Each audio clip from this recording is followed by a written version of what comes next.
South India shopping mall, the wedding Mantra, సరికొత్త wedding collection, South India shopping mall. హర్షవర్ధన్కి పెళ్లి కాలేదు అన్న విషయం సార్ అబ్జెక్ట్ యువర్ ఆనర్. పెళ్లి కాలేదు కదా, పెళ్లి చేసుకోలేదు. సరే, పెళ్లి చేసుకోలేదు. సరే, పెళ్లి చేసుకోలేదు. పెళ్లి సేమ్ కాదండి, రెండు చాలా. ఇందాక రమణ చెప్పింది పెళ్లి కాలేకపోవడం, ఇప్పుడు నేను చెప్తుంది పెళ్లి చేసుకోకపోవడం. ఓకే, పెళ్లి కావాలనే చేసుకోలేదు హర్షవర్ధన్. ఎందుకు? దాని వెనుక ఉన్న కథ ఏంటి? కథ లేకపోవటమే కదండి. అంటే నా ఉద్దేశం ఏంటంటే, మామూలుగా ఒక అన్ఎంప్లాయ్తో ఉన్న పర్సన్, నిరుద్యోగంతో ఉన్న పర్సన్ పెళ్లి చేసుకోలేదు, రకరకాల హెల్త్ ప్రాబ్లమ్స్ ఉండే ఏదో కారణాల వల్ల పెళ్లి చేసుకోకపోవడం అన్నది. బట్ సక్సెస్ఫుల్గా కొనసాగుతున్న హర్షవర్ధన్ ఎందుకు పెళ్లి చేసుకోలేదు? సత్యనారాయణ గారు, అసలు నేను మీరు ఈ క్వశ్చన్ అడగకపోతే ఎంత బాగా ఆన్సర్ చెప్పలేకపోతున్నాను. ఎందుకో చెప్తా. మీరు ఏమన్నారు, సక్సెస్ కానివాడు చేసుకోకపోవడంలో కరెక్ట్ ఉంది, సక్సెస్ అయినోడు చేసుకోవటం ఏంటి తప్పు, సక్సెస్ అయినోడు ఎందుకు చేసుకోలేదు? ఓకే, ఇది కదా క్వశ్చన్. ఫస్ట్ ఆఫ్ ఆల్ ఆ క్వశ్చన్లోనే ప్రాబ్లం ఉంది సార్. సొసైటీ ఇలాగా ఆలోచిస్తుంది. మీరు కాదు, మీరే కాదు. ఏంటంటే సక్సెస్ అయిపోయాడు, డబ్బులు సంపాదిస్తున్నాడు, నెలకి ఎంత వస్తుంది కాబట్టి నేను పెళ్లి చేసేయాలి. ఏది ఇంకా ఒక అడుగు ముందుకేసాడు, ఇప్పటికి సెటిల్ అయిపోతే ఏమంటారు అంటే పెళ్లి చేసేయటం గురించి. ఇటు పెళ్లి అయితేనే సెటిల్ అవుతాడేమో, ఉద్యోగం సంపాదిస్తాడేమో అని చేస్తారు. మనం మ్యాక్సిమం ఈ రెండు ఉంటాయి సార్ ఈ సొసైటీలో. But coming back to the thing, Harsha అన్నవాడు పెళ్లి చేసుకోకపోవటం వల్ల వచ్చిన కష్టం ఏంటి, సమాజానికి వచ్చిన నష్టం ఏంటంటే ఎవరి దగ్గర ఆన్సర్ లేదు. కానీ పీపుల్కి ఏముంటుందంటే, ఏంటి ఎందుకు చేసుకోలేదు అంటే, పెళ్లి చేసుకోకపోవడం అన్నది మహా గమ్మత్తైన పాపం. వీడు బాబా కాదు, స్వామీజీ కాదు, లేకపోతే ఈడ మతం పుచ్చుకోలేదు, లేకపోతే అయ్యప్ప స్వామి మాల అంటే మాల కూడా కాదు, ఇది కరెక్ట్ ఎగ్జామ్. బట్ ఏమన్నా వీడు బ్రహ్మచర్యం తీసుకున్నాడా, అలాంటి రీజన్ ఏమో అంటే అంత పెద్ద రీజన్లు ఉండాలా? First question. పెళ్లి చేసుకోవడంలో వచ్చిన నష్టం ఏంటి? అది పెళ్ళి ఎందుకు చేసుకోవాలి? ఎందుకు చేసుకుంటారంటే మెజారిటీ అందరూ చేసుకుంటున్నారు కాబట్టి. తోడు కావాలి అనుకుంటారు. దేనికి తోడు? పెళ్లి చేసుకున్న ప్రతి ఒక్కడు 2 రోజులో 5 రోజులో వాట్ ఎవర్ ఆ స్టిపులేటెడ్ టైం, వాడి ఇంట్రెస్ట్ లెవెల్స్, అమ్మాయి తాలూకు అట్రాక్షన్ పవర్ మీద ఆధారపడిన విషయం. ఆ పర్టికులర్ టెన్యూర్ దాటిన తర్వాత ఆడు చేసేది ఏంటి? ఆఫీస్ నుంచి ఫ్రెండ్స్ ఇంటికి కూడా రాడు, మొహం కడుక్కోవడానికి కూడా, టీ తాగడానికి కూడా రాడు. అటు నుంచి అంటే ఫ్రెండ్స్ అంటాడు, ఏదో ఆఫీస్లో మీటింగ్ అంటాడు, అబద్ధాలు చెప్తాడు, ఇంటికి వస్తాడు, తయారవుతాడు, నైట్ మందు పార్టీ ఉంటుంది, ఏదో ఒక స్టోరీ చెప్తాడు, ఫ్రెండ్కి బాగాలేదు, హాస్పిటల్లో జాయిన్ అయ్యారు, నైట్ అంతా రాలేకపోవచ్చు అని చెప్తాడు. మార్నింగ్ వచ్చేసరికి పర్ఫ్యూమ్ వాసన వచ్చేస్తుంది ఫుల్గా. ఫైట్. అంటే అందరికీ ఇలా అవుతాయని కాదండి. నేను చెప్పొచ్చేది ఏంటంటే, పెళ్ళికి ప్రాపర్ అండర్స్టాండింగ్ లేదు ఎవరికి కూడా. అందరు చేసుకుంటున్నారు కాబట్టి చేసుకోవాలి. బేసిక్గా ఫస్ట్ థింగ్ బయాలజికల్ నీడ్ అండి, ఫిజికల్ రిక్వైర్మెంట్ కోసం చేసుకుంటారు. సెక్స్, అదే మెయిన్ రీజన్. ఓకే, దానికి లింక్ ఏంటి? పిల్లలు, నెక్స్ట్ ఆఫ్ స్ప్రింగ్, మన తరం ఏమైపోవాలి, మన వంశం. పెద్ద పెద్ద పెద్ద వంశాలు పుట్టిన వాళ్ళు ఇప్పుడు ఏమయ్యారో ఎవరు తెలియదు. ఇప్పుడు మనం చెప్పుకుందాం, ఫర్ ఎగ్జాంపుల్ పెద్ద పెద్ద లీడర్స్, ఫర్ ఎప్పుడో ఎందుకు హిస్టారికల్గా అక్బరు అక్కడ దాకా వెళ్ళక్కర్లా, మహాత్మా గాంధీ వారసులు ఎవరు తెలుసుకోవాలని గింజు చేస్తాం. అది ఎక్కడో ఇంటర్నెట్లో 1800 ఫోటోలు ఉంటాయి. ఆ కూతురు పుట్టినాడు, కొడుకు పుట్టినాడు, వాడికి పుట్టినాడు, వీడు పుట్టినాడు, ఈ ఇళ్ళు గాంధీ గారి వంశాన్ని. మనం మ్యాక్సిమం ఏం ట్రై చేస్తాం, ఆయన పోలికలు ఎవరికైనా ఉన్నాయా అని. ఆబ్వియస్గా ఆయన సన్నగా ఎవరు ఉండరు, అంత ఇమేజ్తో బాగా బ్రహ్మాండంగా బతుకుతూ వాళ్ళు ఒక గాంధీ గారి మనవడు ఒక ఆయన, నాకు తెలియదు, ఊరికే ప్రెజ్యూమ్ చేసి ఒక బిజినెస్ టైకూన్ అయి ఉంటాడు, లేకపోతే ఇంకోటి ఎవడో అయి ఉంటాడు, ఇంకోటి సినిమా యాక్టర్ అయి ఉంటాడు. మనకు అసలు ఆ కనెక్షన్ అర్థం కాదు. మహాత్మా గాంధీ తాలూకు వారసులు ఎవరు? ఈరోజు మహాత్మా గాంధీ అంత గొప్ప పనులు చేయకపోవడం పక్కన పెట్టి కనీసం రాజకీయ రంగం దగ్గరగా లేరని కూడా అర్థమవుతుంది. ఇంకెందుకంటే ఆ వారసత్వం. ఈరోజు నా మహా లీడర్స్ తాతల దాకా పక్కన పెట్టండి, కనీసం తండ్రి కూడా ఆ పొజిషన్లో ఉండడు. కనీసం వీడి పాస్ట్లో కాలేజ్ డేస్ నుంచి కూడా వాడికి ఆ రికార్డ్ ఉండదు. ఏంటి ఒక లీడర్గా ఉంటాం అన్నది. ఎక్కడి నుంచో టీ కాసుకున్నాడే వాళ్ళు ప్రైమ్ మినిస్టర్ అయిపోయాడు. ఇంతకన్నా ఎగ్జాంపుల్స్ ఏం కావాలి? సో వారసత్వం అనేది మనం ruled out. Okay, love affection అనేది ఇందాక నేను చెప్పిన ఎగ్జాంపుల్. ఇది కాకుండా ఇది చెప్పేది ఏంటి, చాలామంది ఏమడుగుతారు, ఆ పెళ్లి చేసుకోలేదు, నన్ను అడుగుతుంటారండి మామూలుగా, ఎందుకు చేసుకోలేదంటే అది ఆన్సర్ చెప్పను యూజువల్గా. ఇది మనం కొంచెం ఎలాబరేటెడ్ మాట్లాడుకున్న ప్రోగ్రామ్ కాబట్టి ఇక్కడ చెప్తున్నా. నెక్స్ట్ వాళ్ళు అడిగే క్వశ్చన్ ఏంటంటే, మీకు ఫుడ్ ఎలాగా? ఆ ఫుడ్ ఇందా పెళ్లి గురించి అడిగారు కదా, పెళ్లి చేసుకోలేదు, ఫుడ్ ఎలా అంటే, కాదండి నేను చేసుకున్న వంట వండి చేసుకోవాలనుకోలేదు నేను అంట. అందులో సెటర్ అర్థం అవుద్ది, వాళ్ళకి కాలుతుంది, అరే ఎదవా సెటర్ కౌంటర్ వేస్తావా, నీకు ఉందాగు, కానీ మనసులో పెట్టుకుంటా బయటకు అంటారు. అది కాదు హర్ష గారు, మామూలుగా ఫుడ్ అన్నది ఎలాగా మీకు, నేను వండుకుంటాను. మీరా? అవును. అరే వైఫ్ ఉంటే కష్టం ఉండేది కాదు కదా అంటే వైఫ్ అంటే వండే పెట్టాలా, చక్కగా మంచి ఉద్యోగం చేస్తున్నాను పోషించక్కర్లా, చేయకూడదా పోనీ అనుకుందాం. మంచి ఉద్యోగంలో ఉంది, ఒక చెప్తున్నా ఫేమస్ సెలబ్రేటెడ్ పీపుల్ చాలామంది చూస్తూ ఉంటాం, వాళ్ళ హస్బెండ్ల కన్నా వాళ్ళు బాగా సంపాదిస్తుంటారు.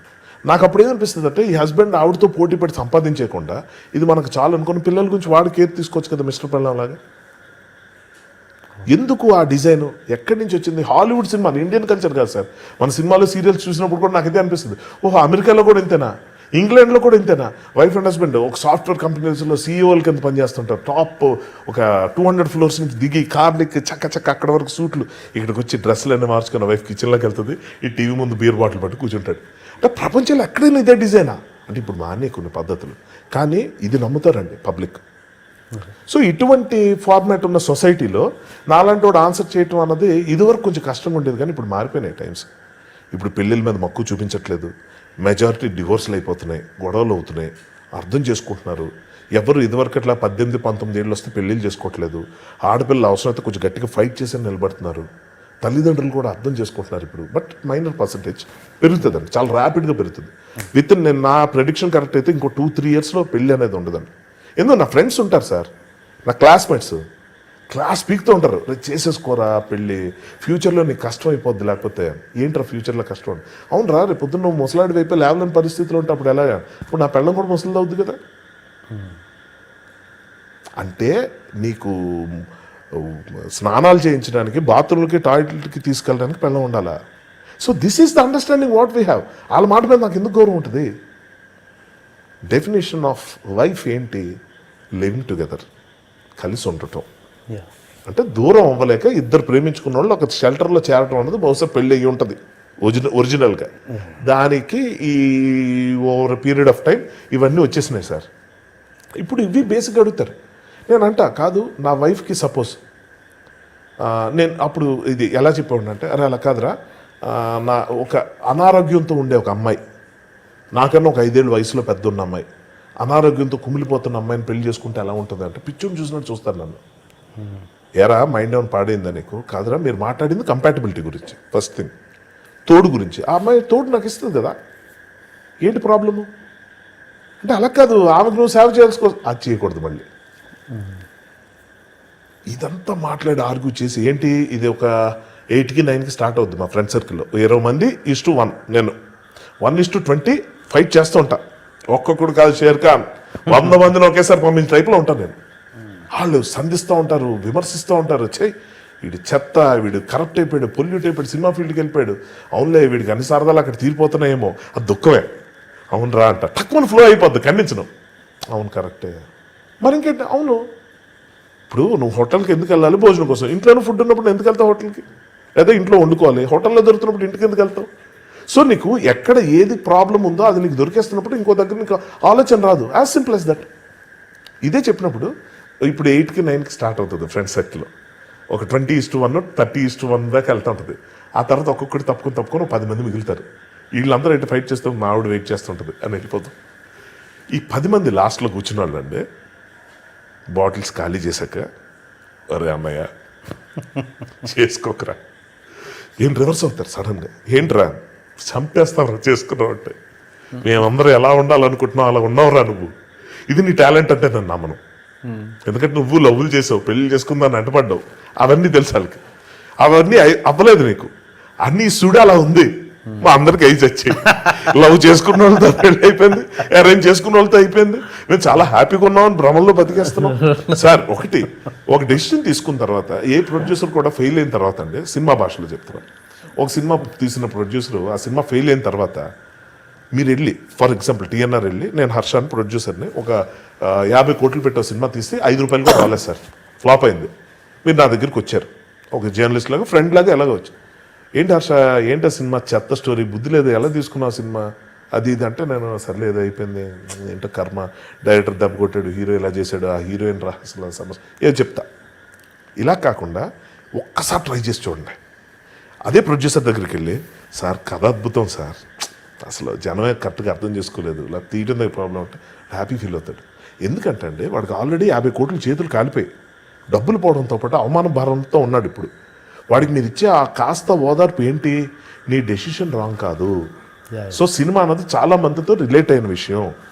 సో అది పోవటం వెనక నీ ఒక్కడి హస్తం లేదన్న ఒక్క మాట ఊరటండి, చాలా హ్యాపీ ఫీల్ అవుతాడు. అవును టీనర్ ఇట్లా జరిగింది, నా స్టోరీ మంచిదని చెప్పినప్పుడు ఒకలాగా, తీసినప్పుడు ఒకలాగా ఏవో చెప్తాడు. తర్వాత అదెంత నిజమో పక్కన పెడదాం. బట్ ఇవన్నీ ఉంటాయి. So reasons we try to find out అండి. మన డెసిషన్ రాంగ్ అన్న ఫీలింగ్ మనం తట్టుకోలేక పెళ్ళిని సమర్థిస్తుంటాం. ఫ్రెండ్స్ అందరూ ఏది ఆల్మోస్ట్ 3 o'clock నైట్కి వాళ్ళ వర్షన్స్ మారిపోతాయి టోటల్గా.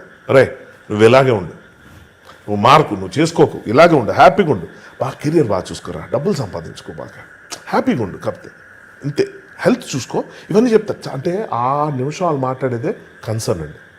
వద్దురా బాగున్నావు, ఇలాగే ఉండు, హ్యాపీగా. మా గ్రూప్ ఫోటోలు పెడితే ఎవరికి పెళ్ళి అవ్వలేదంటే ఎవడేం చెప్తాడు, నువ్వని తెలుస్తావు. ఇంకా మా అందరికీ అసలు నువ్వు మా ఫ్రెండ్ అంటే ఎవరు నమ్మరు. అంకుల్ వాళ్ళ పిల్లలు చెప్తారంట, అంకుల్ ఏంటి ఎంత ఎంగా ఉంటారు, నువ్వేంటి ఎంత ఓల్డ్గా. అరే ఆడికి పెళ్ళి అవ్వలేదు, ఆడ రెస్పాన్సిబిలిటీస్ లేక అలా ఉన్నాడు. వాళ్ళు కూడా కొంచెం వెయిట్ తగ్గితే ఇంకా మోసం చేసేయచ్చురా జనాన్ని, నీ ఏజ్ ఎవరికి చెప్పునక్కర్లేదు. అసలు ఏజ్ ఇస్ జస్ట్ నెంబర్. నాకేంటి ప్రాబ్లము, కంపాటబిలిటీ ఉండట్లేదు పెళ్ళిలో, అండర్స్టాండింగ్ ఉండట్లేదు. మీరు చెప్పిన ఈ ఇన్సూరెన్స్ పాలసీ లాగా ఈ రోజు నువ్వు పిల్లల కంటే 30 ఏళ్ళ తర్వాత వాళ్ళు వచ్చి నిన్ను ఆదుకుంటారు, ఎక్కడుందండి ఆ పరిస్థితి. అంటే నేను అనేది ఏంటంటే, చూసుకుంటున్న పిల్లలు ఉన్నారు, కంపాటబిలిటీస్ ఉన్న జంటలు ఉన్నాయి, ప్రాపర్ అండర్స్టాండింగు లేకపోతే మంచి హార్మోనీ లీడ్ చేస్తున్న ఒక అజ్ఞానంతోనో దీంతోనో ఒక హ్యాపీగా ఉంటే కపుల్స్ ఉంటున్నారు, కాదంట్లా. నేనేమంటున్నానంటే ఈ రీజన్స్తో పెళ్ళి వద్దంటున్నా. నాకు రీజన్ ఆఫ్ పెళ్ళి ఈజ్ డామ్ ఇరిటేటింగ్. ఈ అమ్మాయిని చూడగానే అరే ఈ అమ్మాయితో ఉందాం, ఈ అమ్మాయి టార్చర్ పెట్టినా భరిద్దాం, ఈ అమ్మాయి నన్ను హింస పెట్టినా భరిద్దాం అన్నంత ఫీలింగ్ కలగాలి. నా జీవితంలో దొరికిన వాళ్ళందరూ నన్ను ప్రేమించిన వాళ్ళే దొరికారు, ఎందుకంటే ఎవరు చేసుకోలేదు కాబట్టి. వాళ్ళు హ్యాపీగా ఏదో రీజన్తో నాకు దూరం అయిపోవటం, ఏదో ఒక రీజన్తో లవ్ ఫెయిల్ అనిపించుకోవటం, ఆ తర్వాత వాళ్ళు పెళ్ళిళ్ళు చేసుకుంటారు. ట్రస్ట్ మీ, దేశంలో ప్రపంచంలో డిఫరెంట్ ప్లేసుల్లో ఉన్నారు, దే ఆర్ గుడ్ ఫ్రెండ్స్ అవుతుంది. అంటే చక్కగా వాళ్ళు ఫోన్ చేసి మాట్లాడడం, నాకు ఇప్పుడు కంపానియన్షిప్ ఉంది sir. Who said I'm alone. ఒంటరితనానికి ఏకాంతానికి ఉన్న డిఫరెన్స్ ఉంది నా లైఫ్లో. ఇందాక నేను చెప్పినట్టు ఏదో హార్ట్కి ప్రాబ్లం, ఏదో టప్ అన్న దూలం పడిపోతాయి, పక్కన ఎవరో ఉండదు, అలాంటి పిచ్చి సమస్యలు అది ఎప్పుడో అవుతాయి ఎవరికో. అలా ఏదైనా జరగకుండా జరిగితే ఎప్పుడేం జరుగుద్ది. మరి అంత కిలోమీటర్లు డ్రైవ్ చేసుకుని వెళ్ళాను నేను, అది వెళ్ళలేని పరిస్థితుల్లో అవ్వాల్సి ఉంటే ఏదో ఒకటి అవుద్ది. అది కాదు, అది ఎప్పుడైనా అవుద్ది, పక్కన మనుషులున్నా అవుద్ది. ఆ పెళ్ళం పెట్టే టెన్షన్తో సగం అయిపోద్ది. చెప్తున్నా, ఇట్స్ నాట్ అబౌట్ అమ్మాయి గురించి కాదు, అమ్మాయిలైనా అబ్బాయిల గురించి ఆలోచించి. అమ్మాయిలకు పెద్ద చాయిస్ ఉండదండి, వాళ్ళకి ఫోర్స్ చేస్తారు, అర్జెంట్గా పెళ్లి చేసేయాలి, ఎందుకంటే అది భారం కింద ఫీల్ అవుతారు వాళ్ళు. ఆ భారం కింద ఫీల్ అయ్యి వాళ్ళని పంపించేస్తుంటారు పెళ్లి చేసుకుని. ఇది అమ్మాయిలకి తప్పదు, అబ్బాయిలకి కొంత ఫెసిలిటీ ఉంది కాబట్టి ఆ పరిస్థితి ఉంది. అటు కన్విన్స్ చేయొచ్చు, లేకపోతే మొండిగేయచ్చు. ఆ రెండు మా ఇంట్లో చేసి, ఇవాళ మా ఫాదర్ కూడా ఆయన చనిపోకముందు I was very happy with my decision. Like అరే you are living your life, ఇదే పొగర్తో, ఇదే కాన్ఫిడెన్స్తో, ఇదే తృప్తితో నువ్వు ఉండు. దానికి నువ్వు చేయాల్సింది ఏంటంటే రిలాక్స్ అవ్వకూడదు. You need to be like this, just stay happy, young and energetic and stupid. హర్షకి లవ్ స్టోరీస్ ఉన్నాయి. లవ్ స్టోరీ ఉందా, లవ్ స్టోరీస్ ఉన్నాయా? లవ్ స్టోరీసే సార్, ఎవరికి లవ్ స్టోరీ ఉండదు ఫర్ దట్ మ్యాటర్. సినిమాల్లోనే ఉంటాయి, ఒకటే ప్రేమ, ఒకటే అమ్మాయి, ఒకటే అబ్బాయి, సినిమాల్లోనే పురాణ కథల్లోనూ ఉంటాయి. అంటే అమ్మాయి పెళ్లి చేసుకుని అనకపోవడం వల్ల బతికిపోయారు మీరు, అంతేనా? 200% సార్. ఎప్పుడు నేను అదే చెప్తాను ఎవరికైనా, మనం ఎవరైనా అమ్మాయిని నేను రిజెక్ట్ చేసిందంటే ఆ అమ్మాయిని గౌరవించు, ఎందుకంటే ఆ అమ్మాయికి నువ్వు అంటే ప్రేమ. సో ఆ అమ్మాయి నిన్ను వదిలేస్తుందంటే నీ చావుకు నిన్ను వదిలేస్తుంది అనుకోకూడదు, నీ బతుకు నిన్ను వదిలేస్తుంది. సార్ ఇది స్టోరీ కొంచెం జూమ్ బ్యాక్ చేస్తే వేరే కనిపిస్తుంది సార్ సినిమా. అసలు మనం చూసే పర్స్పెక్టివ్ బట్టి ఉంటుంది లైఫ్ అన్నది. మనం అది చెయ్యం గబుక్కుని. ఏంటంటే మనం ఒక డిఫైన్డ్ స్ట్రక్చర్లో బతుకుతాం సొసైటీలో. అంటే ఎలా, say for example love fail అయితే ఆడు బాధపడాలి, జీవితంలో ఇలా ఉండాలి. పాస్వర్డ్ల కింద ఇందాక నేను చెప్పినట్టు ఫేస్బుక్ పాస్వర్డ్లు. ఓకే, మరి లవ్ స్టోరీ విషయంలో మీరు గతంలో నాకు ఒకటి చెప్పారు, ఏది ఐ మిస్ యూ అన్నది రిలేట్ చేసి చెప్పారు. అమ్మాయి విషయంలో మిస్ యూ అన్నది దగ్గరున్నా కూడా మిస్ యూ అని చెప్పాను అని. అంటే మిస్సింగ్ అంటే ఏంటి? ఫస్ట్ ఆఫ్ ఆల్ ఏంటంటే నువ్వు లేవు, నువ్వు నా దొరకట్లేదు అన్నది పాయింట్. నేను నా గర్ల్ ఫ్రెండ్తో ఐ మిస్ యూ అని అన్నాను. ఎప్పుడు? ఆమె ఎక్కడో వేరే ఊర్లో ఉన్నప్పుడు కాదు, ఫోన్లో ఉన్నప్పుడు కాదు, ఇంకెక్కడో కాదు, నా పక్కన ఉన్నప్పుడు అన్నా. నీకు అర్థం కాలేదు పాయింట్ అన్నట్టు. తర్వాత అవును నేను పక్కన ఉన్నాను కదా, మిస్సింగ్ ఏంటి అంత వెంటనే కోలుకొని. అంటే మనిషి పక్కన ఉంటాం వేరు. నేను నీలో ఏదైతే ఇష్టపడ్డానో అది నాకు కనబట్టలేదు. ఒక మనిషి ఒక తాలూకా ఎఫెక్షను, ప్రేమ అన్న దాన్ని బట్టే కదా ఇద్దరు మనుషులు కలుస్తారు. అబ్బాయి అమ్మాయి ఒక్కర్లేదు, ఎవరైనా సరే. ఒక తల్లిదండ్రులు చూడడానికి ఒక పిల్లాడు ఒక ఊరి నుంచి వచ్చాడండి, ఫారెన్ నుంచి ఒకడు వచ్చాడు. దాని కారణం ఏంటి? ఆ మిస్సింగ్ అంటే ఏంటి? ఎఫెక్షన్ కదా. ఎఫెక్షన్ అంటే ఇద్దరు మనుషులు కలిసి ఉన్నప్పుడు ఉండదండి, కలిసి ఉంటేనే ఉండదు, ఉన్నప్పుడు అన్న కాదు. సో నా పక్కనున్నా కూడా if you are busy with something else, cell ఫోన్లో బిజీగా ఉన్నావు, లేకపోతే వేరే థాట్స్లో బిజీగా ఉన్నావు, లేకపోతే వేరే దీంట్లో బిజీగా ఉన్నావు, బిజీగా ఉండడం తప్పు కాదు. ఆ బిజీగా ఉన్న ప్రాసెస్లో నువ్వు నన్ను టోటల్గా ఇగ్నోర్ చేస్తున్నావు. ఆర్ నీ అప్పుడు ఫీలింగ్స్ పోయినాయి. రాగానే నువ్వు మాట్లాడే తీరు, రాగానే నువ్వు పలకరించే తీరు, లేకపోతే నువ్వు పంపించే టెక్స్ట్లు, మనకు ఒక మూమెంట్ ఉంటుంది సార్ ప్రతి ఒక్కరికి. ఒక ఫేజ్ ఉంటుంది, డ్యూట్ సాంగ్ అనమాట అది. ఆ సాంగ్ అయిపోగానే ఫైట్ స్టార్ట్ అవుద్ది. సినిమాల్లో విలన్తో అవుద్ది, రియల్ లైఫ్లో వాళ్ళకి అవుద్ది. హర్షవర్ధన్ సెక్సువల్ లైఫ్ ఎలా ఉంది? ఆర్జీవీలకు సమాధానం చెప్పాలి. ఇక్కడ 2 పాయింట్స్ ఉంది. సెక్షువల్ లైఫ్ అంటే ఇప్పుడు మీరు రాకముందే ఒకటి అయింది, ఇప్పుడు మీరు వెళ్ళాక ఇంకోటి ఉంటుంది. 2 పాయింట్స్. సెక్షువల్ లైఫ్ గురించి యాక్చువల్ బేసిక్ డెఫినేషన్ ఏంటంటే, ఒక సెక్షువల్ లైఫ్, ఒక్క నిమిషం ఇది రావాలి, ఇది వస్తుంది. బేసిక్ డెఫినేషన్ ఏంటంటే, చూడండి వచ్చింది అప్పుడు గురుగారు. బేసిక్ డెఫినేషన్ ఏంటంటే, సెక్స్ అంటే ఏంటి అసలు? సెక్స్ గురించి ఎవరైనా ఇప్పుడు హర్ష అనేవాడు సెక్స్ చేయకపోతే భూమిలో జనం చచ్చిపోతారా? లేకపోతే అందరూ సెక్స్ చేసుకుని మానేస్తారా? లేదు అరే నువ్వు సెక్స్ చేసుకోలేదా అని చెప్పి నాకు ఆఫర్లు ఏమైనా ఇస్తారా? లేదు కదా. సో ఐ థింక్ మీరు ఆ క్వశ్చన్ అడగకపోవడం బెటర్. యా సరే, నేను ఆర్జీవిని అడగట్లేదు, హర్షని అడుగుతాను. ఏమంటే ఆర్జీవి రూపంలో నా ఉన్న విషయాన్ని చెప్పేసాను. అంటే ఓ పెద్ద యాక్టర్ అంటే పేరు అనవసరం, నేను చాలా ఇష్టపడే పెద్ద టాప్ మోస్ట్ కమెడియన్ ఒకప్పుడు. ఆయనతో కలిసి ఒక మూవీలో యాక్ట్ చేశాను. అంటే కొంచెం ఎంబారసింగ్ రిటార్ట్ నా నుంచి ఆయనకి వెళ్ళింది కాబట్టి ఆయన పేరు చెప్పట్లేదు నేను. ఆయన నన్ను పిలిచి ఒకరోజు, ఏమయ్య Harshudu that is that Telugu version of Harshavardhan. ఏమయ్య హర్షుడు నువ్వు పెళ్ళింది చేసుకోలేదు? సార్ ఏముంది సార్, ఇంత చెప్పలేం కదా, టీఎన్ఆర్ కాదు కదా వెండర్కి. అయితే ఆయన సార్ ఏం లేదు సార్, కొంచెం కెరియర్ టెన్షన్స్ అవి ఉంటాయి కదా సార్ లైఫ్, దాని మీద నేను ఇంకోళ్ళు కేటాయించలేను సార్ టైము, నా కోసం నాకు అయిపోతుంది, నేను నా సినిమాలు నా దీనికి అయిపోతుంది, ఇంకోళ్ళు టైం వేస్ట్ చేయటం నాకు వేస్ట్ ఏంటి? వేస్ట్ అనకూడదు, అది బాధ్యత సార్. బాధ్యత అంటే చిరాకు సార్ నాకన్నా. విచిత్రంగా చూశాడు, చాలా కూల్గా చెప్తున్నాను నేను. బాధ్యత అంటే విరక్తి ఇలా చెప్పట్లా, బాధ్యత అంటే చిరాకు సార్ నాకు, అది నచ్చదు. ఎందుకు సార్ చేసుకుని బాధ్యతగా ఉండాలని, అది ఉండక మళ్ళీ వాళ్ళతో తిట్టించుకొని ఎందుకనా?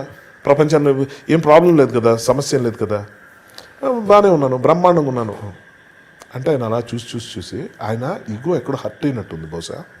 ఆయన ఏం చేశాడంటే, ఇలాగే ఆ పలానా సినిమా షూటింగ్లో అసిస్టెంట్ డైరెక్టర్ ఉండేవాడు నీలాగే.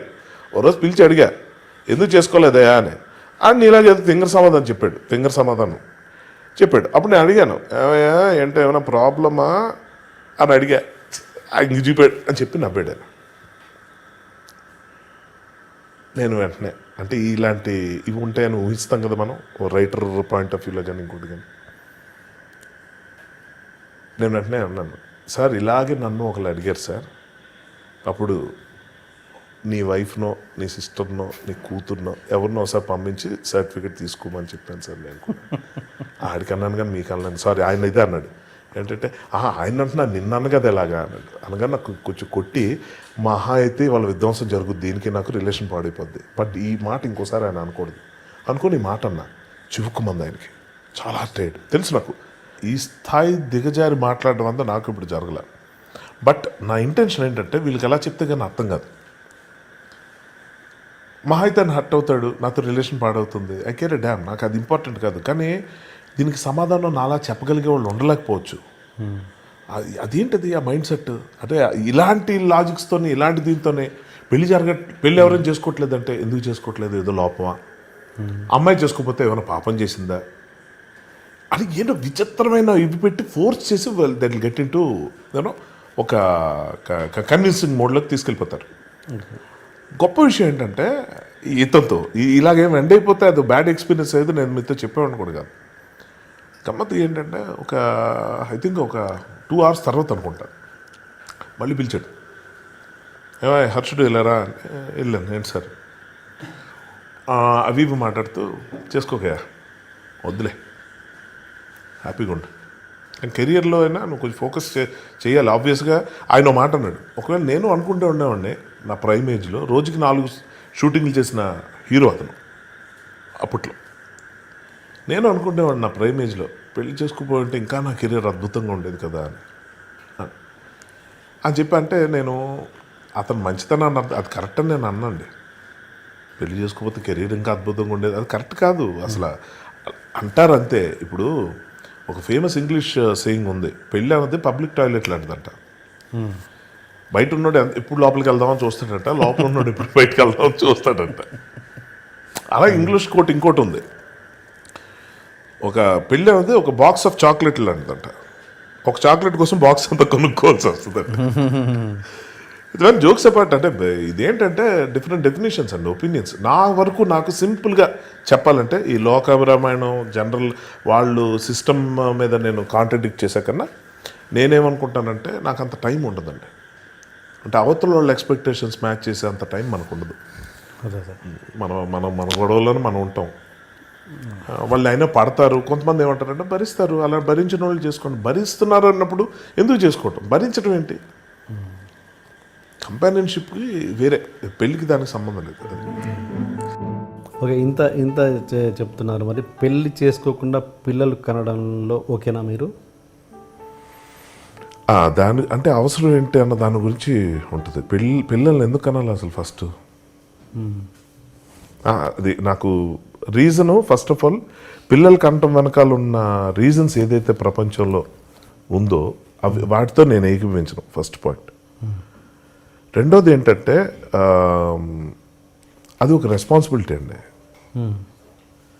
అసలు నేను ఇంకోటి చెప్తాను, మేము పిల్లలు కనము అని డెసిషన్ తీసుకున్న వాళ్ళు పెళ్లి చేసుకోమంటా. ఇంకా నేను కొట్టుకున్నా విడిపోయినా మీరు ఏం చేసినా పర్లేదు. ఇప్పుడు ఇందాకటి వరకు నేను ఏం చెప్పా, ప్రేమ నిలబడదు, పెళ్ళి ఉంటే కొట్టుకుంటారు, అత్తమామల మీద కంప్లైంట్లు ఉంటాయి, ప్రతి చిన్న విషయాన్ని గొడవలు పడుతుంటారు, కంపారిజన్స్ ఉంటాయి, ఇవన్నీ చెప్పాను కదా.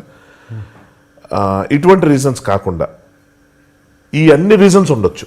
మేము పిల్లలు కనము అని ప్రామిస్ చేసేవాళ్ళు పెళ్లి చేసుకుంటే నేను చాలా సపోర్ట్ చేస్తాను. ఓకే, ఎందుకంటే సొసైటీ కోసం కనేయటం లేదా ఇంక న్యాచురల్ ప్రాసెస్లో కనేయటం, వీటికి అన్నిటికీ అతీతంగా ఇది ఏంటి ఇన్సూరెన్స్ పాలసీ. రేపొద్దున మన పెద్దవాళ్ళు అయితే మనల్ని వీళ్ళు చూసుకుంటారు, కొడుకైతే బెటరు, కూతురైతే ఇంకో ఇంటికి వెళ్ళిపోద్ది కదా అని ఎదవ క్యాలిక్యులేషన్ 98% జనం మాట్లాడేది అది. బయటకు మాట్లాడకపోయినా వాళ్ళ ఉద్దేశం అది. ఓకే, పెళ్ళి వద్దు అంటున్నోళ్ళు కూడా ఏదో రోజు పెళ్లి చేసుకొని లేదా పిల్లలు కనేసి పిల్లలు కన్నోళ్ళు విడిపోయి ఆ తర్వాత పెళ్ళిని తిడతారు. వాడికి ఎక్కడో మైండ్లో ఒకటి ఉంటుందండి, నాకు కూతురు కొడుకు ఉన్నాడు కదా, లాస్ట్ స్టేజ్, ఇవాళ నేను విడిపోయాను, పెళ్లి గురించి ఇష్టం వచ్చినట్టు తిడుతున్నాను, బాగానే ఉంది, ఫెయిర్ ఇనఫ్. కానీ ఏదో రోజు నాకంటూ ఒకడు ఉన్నాడని మెంటల్ ఇది నేను చూశాను సార్. అలా విడిపోయిన వాళ్ళు, అలా పెళ్లి గురించి విపరీతంగా తీవ్రంగా నెగిటివ్గా మాట్లాడిన వాళ్ళు, ఆల్రెడీ పిల్లలు ఉన్నోళ్ళు, వాళ్ళు కార్డియల్ రిలేషన్షిప్ మళ్ళీ పిల్లలతో మెయింటైన్ చేస్తారు, వాళ్ళతో బాగుండాలనుకుంటారు, మంచి మంచి విషయాలు వాళ్ళతో. ఇదేంటంటే హిపోక్రసీ. నీ సుఖమే ఫస్ట్ ఇంపార్టెంట్ ఎవరికి, నేను బాగుండాలి, నేను సుఖంగా ఉండాలి, కరెక్టే. అది నమ్మి దానికోసం కొన్ని సాక్రిఫైస్లు కొన్ని రిస్క్లు తీసుకోవాలని చూడరు. ఇంకోటి ఏంటి, పిల్లలకి అనేయటం వెనకాల చాలా దౌర్భాగ్యమైన పరిస్థితి ఉంటుంది పెళ్ళిళ్ళలో. నేను చూస్తున్నాను, పెద్దల బలవంతం వల్ల లేకపోతే వీడికి ఏదో అంటే అమ్మాయిలు అబ్బాయి ఇది చేసుకోవాలి కాబట్టి చేసుకుందాం, బయాలజికల్ నీడ్ ఒకటి బేసిక్గా ఉంటుంది, దానికోసం చాలామంది చేసుకుంటారు పెళ్ళి. ఓకే, తప్పు ఉప్పుల గురించి మాట్లాడట్లేదు, రీజన్స్ చెప్తున్నా. ఆ ప్రాసెస్లో పిల్లలు కంటారు, కన్న తర్వాత వీటి ఫినాన్షియల్ స్టేటస్లు కరెక్ట్గా ఉండవు. లేకపోతే ఫినాన్షియల్ పక్కన పెట్టండి, కెరియర్ టక్ మన ఎక్కడికో వెళ్ళిపోవాల్సి వస్తుంది, వైఫ్ని పిల్లల్ని వదిలేసి ఆ చంటి పిల్లని వాడు ఎట్టు వెళ్ళిపోతాడు, లేదా వైఫే ఈ పిల్లని భర్త దగ్గర వదిలేసి వెళ్ళిపోతుంది, లేదా వైఫ్ హస్బెండ్ కలిసి అత్తమామల దగ్గర పిల్లల్ని వదిలేసి వెళ్ళిపోతారు. వీళ్ళు తేలు కుట్టిన దొంగల్లాగా వాళ్ళకి సేవలు చేస్తుంటారు. నాకు అర్థం కాదండి, మన సినిమాల్లో చూస్తాం, ఎగ్జిబిషన్కి వెళ్తున్నప్పుడు పిల్లాడు తప్పిపోతే ఆడు ఏడుస్తూ ఉంటాడు, తల్లిదండ్రులు కంగారు పడితే ఆ సీన్ చూసి మనం ఏడుస్తూ ఉంటాం. అలాంటి సినిమాలో చూసే సీన్కి స్పందించే మనం రియల్ లైఫ్లో పిల్లల్ని హాస్టల్లో ఎలా వేస్తాం? ఎందుకు వేస్తాం? డిసిప్లిన్ మిస్ అవుతుందనా? పోతే డిసిప్లిన్. ఇప్పుడు ఒక చిన్న పిల్లాడిని ఒక పద్ధతిగా పెంచలేకపోవడం అన్నది మన ఫెయిల్యూరే కదా, అంటే మన చేత కావట్లేదు కదా. ఓకే, ఇది ఎప్పుడు తెలియాలి? పెళ్ళికి ముందు తెలియాలి. నేను పిల్లల్ని పెంచగలనా? అసలు ఇంత బాధ్యత నేను తీసుకోగలనా? పురుటి నొప్పులు పడగలనా? లేకపోతే వ్యాక్సిన్స్ అవి వేయించగలనా? అర్ధరాత్రులు హాస్పిటల్ పరిగెట్టగలనా? వాడు ఏడిస్తే ఏదైనా చేయగలనా? వాడికి ఏదైనా అయితే నేను చూసుకోగలనా? ఏం ఉండవు కనీసం పిల్లల్ని. దాన్ని we're blessed with girl child, boy child, ఏ హుర్రే. ఇదోటి. ఇంకో హిపోక్రసీ చూస్తాం, అబ్బాయి పుట్టాడు, అబ్బాయి మేము అమ్మాయి కావాలనుకున్నావురా అంటారు. దొంగల్లా కనబడతారు వాళ్ళు నా కంటికి. మరి ఎవరేమనుకున్నా పర్లేదు, నేను అలాంటి వాళ్ళు చూసా అనుకుంటా. వాడికి లోపల పొంగిపోతాం. సార్ ఒకటి చెప్పనా అండి, ఆడపిల్లల కంఠం అన్నది ఒక పెద్ద కర్స్ లాగా భయంకరంగా పాతుకుపోయింది మైండ్లో. ఇక్కడ కాదు, నాకు చాలా ఆశ్చర్యం కలుగుతుంటుంది. ఇంత అడ్వాన్స్డ్ కంట్రీస్ కదా, ఇప్పుడు మన యుఎస్ లాంటి దీంట్లో కూడా, అక్కడ కూడా మీరు చూడండి, ఏ సినిమాలో చూసినా వైఫ్ హస్బెండ్ ఇంట్లో మాట్లాడుకుంటూ వస్తే ఈమె ఒక కంపెనీకి సీఈఓ అయి ఉంటుంది, వీడు ఒక ఎండిఓ సీఈఓ ఏదో ఒకటి అయి ఉంటాడు.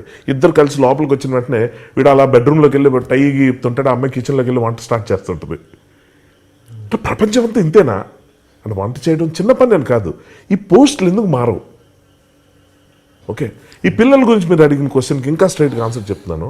When you are not ready to take up a responsibility,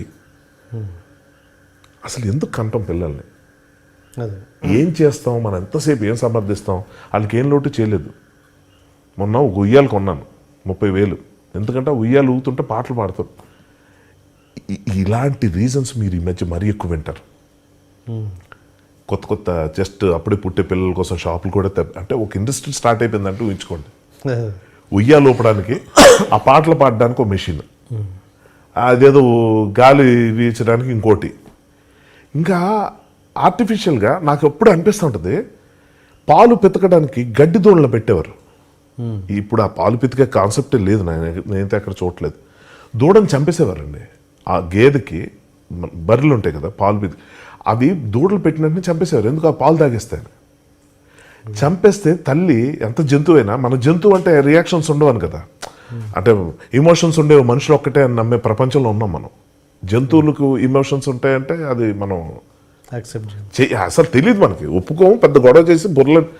ఇప్పుడు ఆ టాపిక్ పక్కన పెడితే గడ్డి దూడని పెడతారు గేదె ఎదురుగా, ఆ పొదుగు దగ్గర తీసుకెళ్ళి ఆ గడ్డి దూడని ఇలా తాకిస్తే పిచ్చి గేదె నమ్మేసి పాలిస్తుంది అనుకుంటారు. నాకు అనిపిస్తుంటుంది ఆ గేదె ఆ నిమిషం, పిచ్చోడా, ఇంత అమాయకన, ఇంత స్టూపిడ్ అనుకుంటున్నావు నన్ను, నువ్వు ఎలాగో పాలు పితుకుతావు, నేను ఎలాగో ఏదో నిమిషం ఇవ్వాలి, తీసుకో, కనీసం తాకించావు కదా, అది నాకు తృప్తినిచ్చింది. చంపినందు నేను బాధపడలేదు, దాంట్లో గడ్డిని తోసి కనీసం నా బిడ్డను ఎదురుగా ఉంచామన్న తృప్తి ఉంటుంది కదా, అది అన్న ఫీలింగ్ కలుగుతుంటుంది అండి. ఇలా మైండ్ వాయిస్ వేసుకుంటా, ఆ బర్రె ఇలా ఆలోచిస్తుందేమో ఆ నిమిషం అని. ఇప్పుడు ఇదెందుకు చెప్తున్నానంటే, రేపు పొద్దున్న ఈ సోకాల్డ్ తల్లిదండ్రులు పిల్లల కోసం బొమ్మలు పెడతారేమో, తల్లిదండ్రుల బొమ్మల్ని తయారు చేయించి ఆ కదులుతూ మాట్లాడుతున్నట్టు, ఆ పిల్లలు ఆ బొమ్మల్ని చూసి ఆ తల్లిదండ్రులు నిజంగా ఉన్నారు. మీరు ఆశ్చర్యపోనక్కర్లేదు. ఇప్పుడు నేను చెప్తున్న ఈ పాయింట్ నాకు తెలిసి ప్రపంచంలో ఎవడెక్కడ చెప్పుండడు. ఇది అద్భుతంగా అనిపించి చాలామంది ప్రొడక్షన్ కూడా స్టార్ట్ చేయొచ్చు, లేదా ఎవడైనా స్టార్ట్ చేస్తే బాగుంది, ఈ ఐడియా బాగుంది అనుకోవచ్చు. అంత దుర్మార్గంగా ఉన్నారండి మనుషులు. నాకు బాగా ఇష్టం మనుషులే, సొసైటీయే. మనుషులు అంటే లైఫ్, ప్రపంచం is great with all its events and knots. అన్నీ మంచిగా ఉండాలని కాదు, కానీ దుర్మార్గం, రాజకీయాలు, హత్యలు, ఘోరాలు, డ్రగ్స్, నేరాలు, రేపులు అన్నీ ఓకే అంటే ఇన్ ద సెన్స్ నేను అర్థం చేసుకోగలను. పిల్లల్ని పుట్టించి మరీ ఇలా చంపేయటం అనేది నాకు అర్థం కాదు. నన్ను అడిగితే పిల్లలకి అన్నం ఆపేయాలి అంటే సృష్టి ఏమైపోద్ది అంటే, నువ్వు ఒకడు కనపడడం వల్ల సృష్టి కాదు కదా. మూర్ఖులు ఉంటారు, అదే పనిగా పిల్లలకి అంటుంటారు, దేవుడు ఇస్తున్నాడులే మనకి, ఇంత ఆస్తుందిలే, అంత ఉందిలే అని చెప్పి అదే పనిగా ఒక మిషన్ లాగా పంటలు వేసేయాలి ఈ సంవత్సరం ధాన్యం పిల్లగానే వెళ్ళి ఏంటి అప్పుడే 10 నెలలు అయిపోయింది కదా డెలివరీ పిల్లలు పుట్టి మళ్ళీ రెడీ అయిపోరా, ఇలాగే ఉంటుంది. అసలు ఎన్ని నొప్పులు పడుతుంది, ఎన్ని చేస్తుంది. మన పూర్వీకులకి వెళ్తే 14-15 మంది పిల్లల్ని క్రికెట్ టీంలు, ఫుట్బాల్ టీంలు ఇవే కదా ప్రొడక్షన్. ఇవాళ పాపులేషన్ ఎక్కువైపోయేసరికి గవర్నమెంట్ సబ్సిడీలు ఇచ్చి లేకపోతే పేక మీద కత్తి పెట్టి ఆపరేషన్లు చేస్తే అప్పుడు కంట్రోల్ అవుతున్నారు. వీడికి డబ్బులు తక్కువే. ఇప్పుడు మీరు అడిగిన క్వశ్చన్ కూడా ఇంత సక్సెస్ఫుల్గా ఉండి ఎందుకు పెళ్లి చేసుకో అంటే పెళ్లికి ఇది ముఖ్యం అనుకుంటాం మనం, డబ్బులు సంపాదించడం. అరే డబ్బులు లేవు కాబట్టి పెళ్ళి వద్దు. విపరీతంగా డబ్బులు ఉన్నాయి కదా, ఎవరికి ఇస్తావరా, పిల్లల కంటే బాగుంటుంది కదా. నేను నా సర్కిల్లో చూశానండి, డబ్బులు విపరీతంగా ఉండి ఈ రియల్ ఎస్టేట్ పుణ్యం అనే ఎకరం భూమి 500 కొనది 500 కోట్లు అయిపోయిన బాపతులు చూశానండి. వాళ్ళ పిల్లల్ని లిటరల్గా, you have to excuse me, they'll force their children to have sex. పిల్లలు పుట్టకపోతే త్వరగా త్వరగా త్వరగా ఆర్టిఫిషియల్ ఇన్సెమినేషన్, టెస్ట్ బేబీ అంటాం, అదే నాడుకు ఓకే. ఏంటిది, ఎంతమంది అనాథ పిల్లలు ఉన్నారు. రైట్ సార్, అనాథ పిల్లల్ని ఎందుకు పెంచుకోవాలి, మాకేంటి ఇలా వాదించే వాళ్ళు ఉంటారు. మా రక్తం కాదు కదా. సర్లేండి, చాలా వర్స్ట్ ఫేజ్ ఆఫ్ సొసైటీ గురించి మాట్లాడలేదు, అది కాదు నా ఉద్దేశం. అంటే పిల్లలు లేరని చచ్చిపోయేవాళ్ళు ఒక ఆర్ఫన్ పెంచుకోవడానికి ఏంటి నొప్పి. పేరెంట్హుడ్ అంటాం, అది పేరెంట్స్ నుంచే రాదు. కనేసిన తర్వాత ఆడపిల్లని కన్నావా, లేకపోతే ఈడేంటి ఇలా ఉన్నాడు, నా అందంగా లేడు, వాడు జుట్టు బాగాలేదు. చూడండి ఇప్పటికీ పిల్లలు పుట్టారంటే ఎలా ఉంది, ఎర్రగా ఉందా, బొద్దుగా ఉందా, దిక్కుమాల క్వశ్చన్లు చాలా గర్వంగా అడుగుతారు సొసైటీలో. అసలు నాకు అర్థం కాదు. మనో సినిమా సంబంధించి ఇది అవుట్ ఆఫ్ కాంటెక్స్ట్ అని చెప్తున్నా. విక్రమ్ అంటే చాలా ఇష్టమైన డైరెక్టర్ అండి, చాలా అంటే చాలా. నేను ఎంత పెద్ద డైరెక్టర్ అయిపోయినా, అంటే నేను డైరెక్షన్ ట్రయల్స్ ఉన్నప్పుడు విక్రమ్ కనేవాడిని, నేను ఎంత పెద్ద డైరెక్టర్ని అయిపోయినా, నన్ను ఎంతమంది సినిమాకి రాయమని, డైలాగులు రాయమని, స్క్రీన్ ప్లే రాయమని అడుగుతారు నాకు తెలియదు. కానీ విక్రమ్, నేను పెద్ద సినిమా డైరెక్ట్ చేస్తున్నా, నువ్వు కానీ అడిగితే నేను వచ్చేసి నీకు రాసి వెళ్తాను అన్నా. నాకు చేయలేకపోయాను అఖిల్ మూవీకి, అది వేరే విషయం. బట్ దానికి వేరే కారణం, ఇది మొదటి సినిమా. బట్ రీజన్స్ పక్కన పెడదాం, అది వేరే టాపిక్. కానీ అటువంటి విక్రమ్తో నాకు వచ్చిన గొడవ ఏంటంటే, ఒక సీన్లో ఈ డైలాగ్ ఉంటుంది. నాగార్జున గారితో మన సమంత మదర్, అరే బిట్టు ఏంటి నాకు తెలియకుండా నువ్వు లవ్లో పడ్డావా, ఒక స్టేజ్లో లవ్ అని తెలిసిన తర్వాత, అరే అమ్మాయి బాగుంటుంది కదా, అరే అటు 7 తరాలు చూసుకోవాలరా పెళ్ళాక, అమ్మాయికి పెద్ద జుట్టు ఉంటుంది కదా, ఎర్రగా ఉంటుంది కదా, బాగుంటుంది కదా. ఇది డైలాగ్ తను చెప్తున్నాడు రాయమని. నేనేదో రాశాను ఆల్రెడీ అప్పటికే. రాస్తే అలా కాదురా ఇలా పెట్టు అన్నాడు. నేను అన్నాను ఓకే విక్రమ్, అవసరం అదే అన్న, బాగుంటుంది అన్న, సరే అని చెప్పి నేను రాశా. ఇంకోటి ఏది రాశా, వేరే వర్షన్ రాస్తే అది కాదు ఇదే పెట్టు అన్నాడు. ఓకే అన్న. తనంటే చాలా ఇష్టం, గౌరవం నాకు. నేను ఖండించను, నేను ఎప్పుడు ఏది బాగలేదు అని చెప్పను సార్. నేను నా సిట్టింగ్లో బాగాలేదని చెప్పను, నేను కొత్తవి చెప్తుంటా. అందరు ఏమనుకుంటారు అదొద్దు ఇది, నేను కొత్తవి చెప్తున్నా అంటే అర్థం బాగాలేదని. ఆ నెగిటివ్ టర్మ్తో మొదలు పెట్టడం నాకు ఇష్టం ఉండదు. ఏం చేస్తే బాగుంటుందో నేను చెప్తా, కొంచెం మనసు పెట్టి ఒకసారి విను. వద్దు అన్నాడు. నా వల్ల కాలే. సరే ఇదే డైలాగ్ చచ్చినట్టు రాయాల్సి వచ్చింది. అప్పుడు నేను ఎలా రాశానంటే డైలాగ్ని, బిట్టు నువ్వు చేసుకోబోయే అమ్మాయి ఎర్రగా ఉంటుంది కదా, నల్లగా ఉన్న పర్లేదు అనుకో, పెద్ద జుట్టు ఉంటుంది కదా, పెద్ద జుట్టు లేకపోయినా పర్లేదు అనుకో, చాలా మంచి ఫ్యామిలీ నుంచి వచ్చింది కదా, ఫ్యామిలీ ఎలా అయితే మనకేంట్రా అని రాశా. హర్ష మళ్ళీ ఎందుకు అట్టు వెళ్తున్నావు, నేను ఇది కదా. ఆ ఒక్క సీన్ మీద చాలాసేపు ఫైటింగ్ అయింది మా ఇద్దరికి. ఆ ఒక్క సీన్ మీద అయింది. అది ఎంఎస్ నారాయణ గారి సీన్ ఒకటే, మెట్లు మంచి పడిపోయే సీను. అది వద్దని నేను ఉంటే బాగుంటుంది అంతాను ఉంది, పెట్టాం, అదే బాగుంది, అది వేరే విషయం. అంటే అంత పర్టికులర్ అండి. నేను రాసింది ఏ రోజు ఒక్క ఆల్ఫాబెట్, ఒక్క పొల్లు, ఒక్క ఒత్తు మార్చింది లేదు మనో స్క్రిప్ట్కి సంబంధించి. ప్రతిసారి చప్పట్లు కొట్టేవాడు, ఏడ్చేసేవాడు కొన్ని సీన్లు విని. అంత ఎమోషనల్ కనెక్టివిటీ వచ్చి అంత సింక్ అవుతుంది మా ఇద్దరికి. బాగుంది కదా, ఇంత బాగుంటుందా ఇంకో డైరెక్టర్తో నాకు ఎప్పుడైనా. నా సినిమాకి కూడా ఎంత బాగా రాసుకోగలుగుతానా, తను heal get the best out of it. మొత్తం సినారియో చెప్తాడు ఇవన్నీ. ఇంత దీంట్లో ఎందుకు చెప్తున్నా అంటే, ఇది విపరీతంగా రివర్స్ అయిపోయినాను నేను. విక్రమ్ నువ్వు చెప్పిన కంటెంట్ ఇందులో వచ్చింది. నేను ఒక అమ్మ కొడుకు పెళ్ళికి ఇష్టం చూపించిన ఒక కొడుకు, పెళ్ళంటేనే విరక్తి కలిగే ఒక కొడుకు పెళ్ళికి చేసుకోవడానికి రెడీ అయిపోతున్నాడు అంటే రూల్స్ పెట్టదు. మన కులమేనా, మన జాతేనా, అందంగా ఉంటుందా, ఎర్ర జుట్టు ఉంటుందా, అది ఎప్పుడు మాట్లాడాలి? మామూలు సినారియోల్లో తల్లి ఒక పిల్లని చూసింది, అమ్మ నేను కూడా చూశాను అంటే నేను చూసిన అమ్మాయిలాగా ఉంటుందా అన్నది అనేది అది ఓకేగా తప్ప వీడికి 45 ఏళ్ళు వచ్చిన వీడు పెళ్లి చేసుకోవట్లేదు, వీడు ఒక అమ్మాయి గురించి ఇంట్రెస్ట్ చూపిస్తున్నాడు అన్నప్పుడు ఎవరు అమ్మాయి అని అడిగే దానికి ఏముంటుంది? ఇప్పుడు లాజికల్గా ఈ సీను ఒక విధంగా నేను వాదించగలిగాను, తనకు అర్థం అవుతుంది. కానీ తను అన్నది ఏంటంటే మదర్స్ అట్లనే ఆలోచిస్తారని చెప్పడం నా ఉద్దేశం అని. నేనేమంటానంటే సమంత అంత వర్స్ట్ మదర్ అవ్వక్కర్లేదు అంటాను నేను. ఓకే, డిస్కషన్ అది వచ్చింది, ఫైనల్లీ సినిమాలో అదే ఉంది, అది వేరే విషయం. జనం ఎవరు తప్పట్లేదండి, ఎందుకంటే అలాంటి మైండ్ సెట్లో ఉన్నాం మనం. నేనేం క్యాటర్ చేద్దామని చూశానంటే ఇంకొంచెం బెటర్ ఐడియా క్యాటర్ చేద్దామని చూశాను.